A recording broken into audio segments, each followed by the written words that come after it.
Muito bem, estamos de volta com o nosso Gazeta Entrevista desta noite para o terceiro bloco do programa, minha gente. Vamos falar de eleições 2014. Eu vou bater um papo com o advogado Alexandro Rodrigues, que é atuante na área eleitoral e que vai bater um papo conosco sobre algumas regras das eleições de 2014, de prazos, de calendário eleitoral, de algumas mudanças que foram aprovadas através de resoluções do TSE, enfim, alguns temas muito interessantes para você de casa, inclusive para o eleitor e para os pré-candidatos também. Doutor Alexandro, tudo bem? Tudo bem. Prazer recebê-lo no nosso Gazeta Entrevista. Uma situação que me diz muito respeito. Nossos colegas jornalistas, que são pré-candidatos, alguns já se afastaram. O caso do colega Washington Aquino, da radialista Eliane Cianzic, que é vereadora, dos nossos colegas Edivaldo Souza, também apresentador Astério Moreira da TV Rio Branco, se afastaram com base no calendário eleitoral.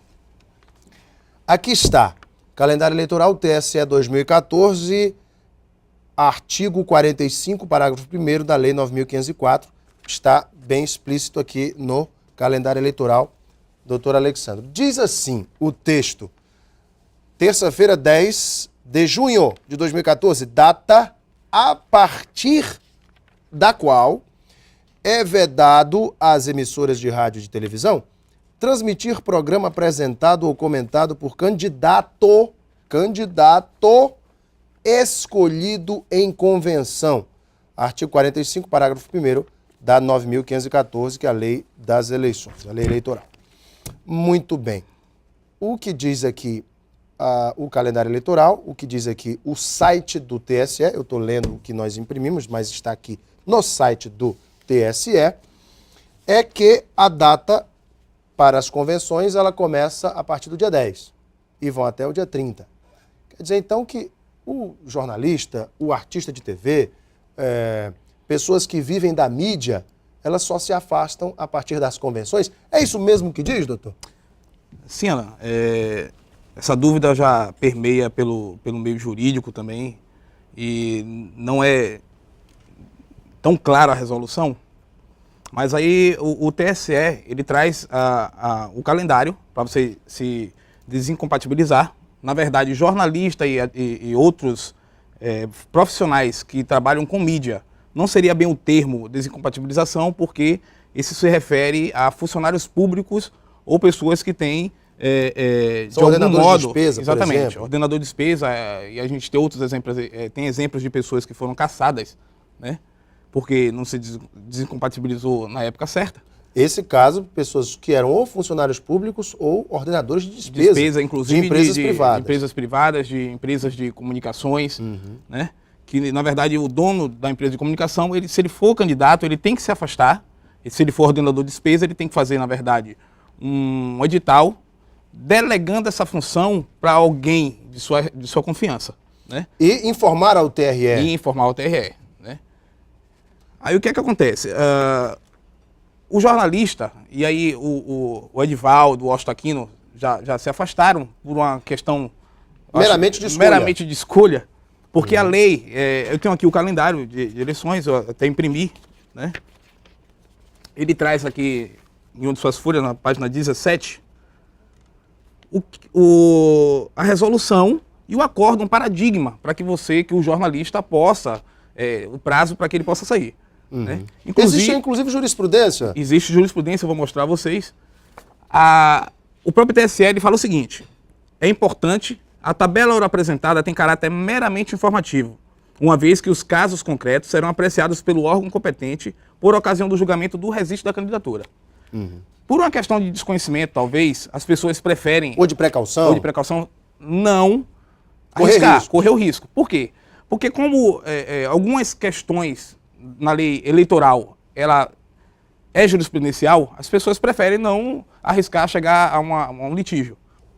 Tem um caso concreto, doutor Alexandre, que a gente possa explicar para o nosso telespectador? Sim, tem. O próprio TSE, ele, dentro do seu calendário, ele traz um acordo, um paradigma que é para ser seguido, para que as pessoas possam saber a data de afastamento, né? É um caso no interior de São Paulo, onde o Partido Humanista da Solidariedade, o PHS, representou o repórter Flávio Anísio, do jornal da Tribuna, daquela cidade, né? E o tribunal, ele julgou improcedente a demanda, dizendo inclusive que o jornalista, ele não tem na lei, o rol da lei é um rol taxativo, né? E jornalista não tem esse prazo. Qual é o prazo do jornalista? É a partir da data da convenção. As convenções, ela começa dia 10 de junho e tem o limite até o dia 30 de junho. Muito bem. Então, os nossos colegas jornalistas que se afastam é mais por uma questão também de precaução, uma questão de interpretação da norma e, claro, para cumprir seus compromissos também de pré-campanha. Claramente. Muito, porque a lei determina somente após as convenções. Agora, doutor Alexandre, tem também alguns aspectos importantes para a gente abordar aqui.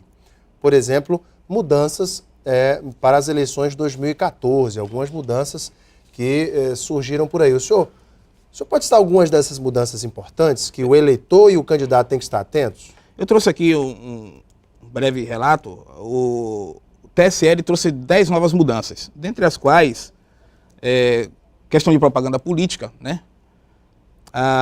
Não será permitido, por exemplo, fazer propaganda eleitoral telemarketing, né? Isso é vedado pela legislação, inclusive.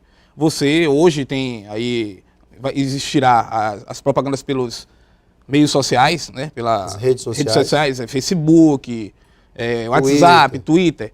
E aí tem uma facilidade de você comprar, por exemplo, de algumas empresas, aquele hall de endereços que você pode comprar e emitir lá uma propaganda e mandar para milhares de pessoas, né? Isso é vedado pela legislação porque não traz uma isonomia para o candidato, né? Aí quem tem o maior poder aquisitivo é quem é a questão de vedar, a questão do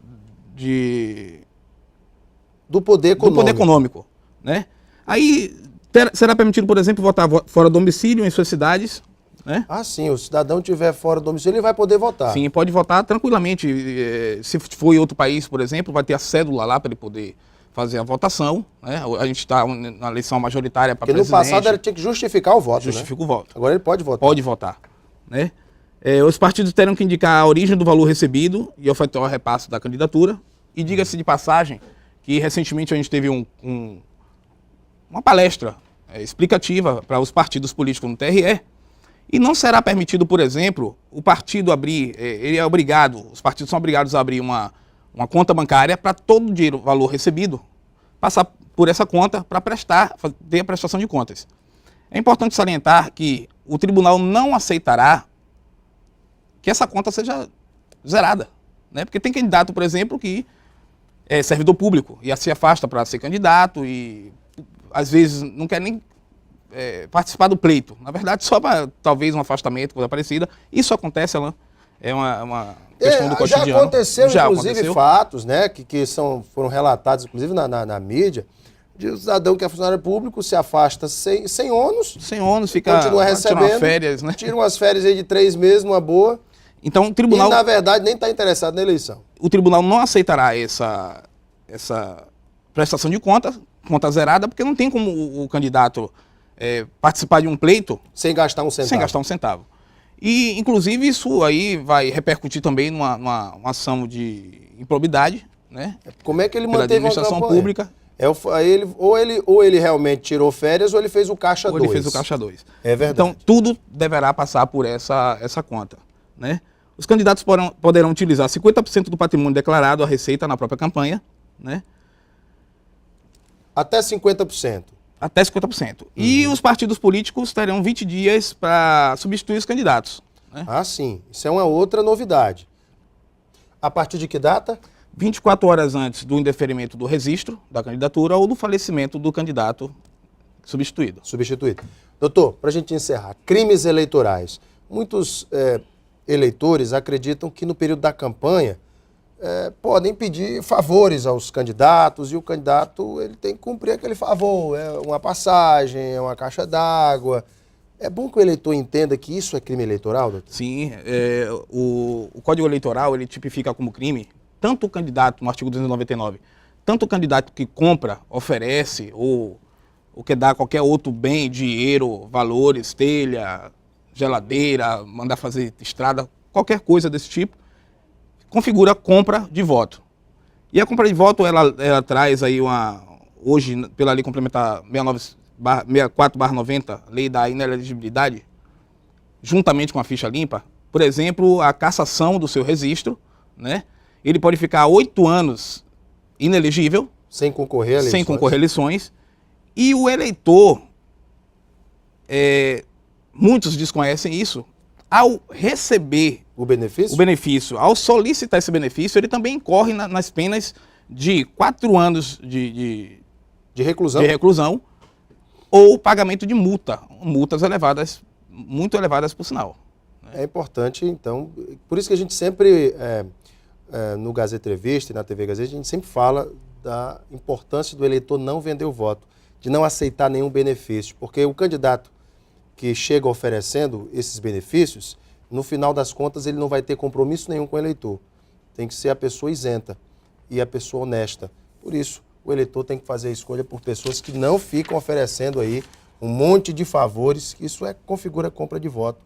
E aí o poder econômico é o que vai mandar nas eleições. Por isso a gente fala, não venda o voto. Inclusive, o eleitor que tiver conhecimento de candidatos que oferecem esses benefícios, ele pode procurar o Ministério Público Eleitoral, né, e fazer uma denúncia para que seja investigado, e até a época do registro da candidatura e depois da eleição, isso vai ser investigado e o candidato pode perder o registro ou mandato. Conversei aqui com o doutor Alexsandro Rodrigues, advogado atuante na área do direito eleitoral. Doutor Alexsandro, obrigado pela tua vinda. Obrigado a você. Um prazer imenso. Prazer todo meu. Para vocês de casa que nos acompanharam, muito obrigado pela audiência, pelo carinho. Um beijo imenso a todos, fiquem com Deus no coração e até amanhã.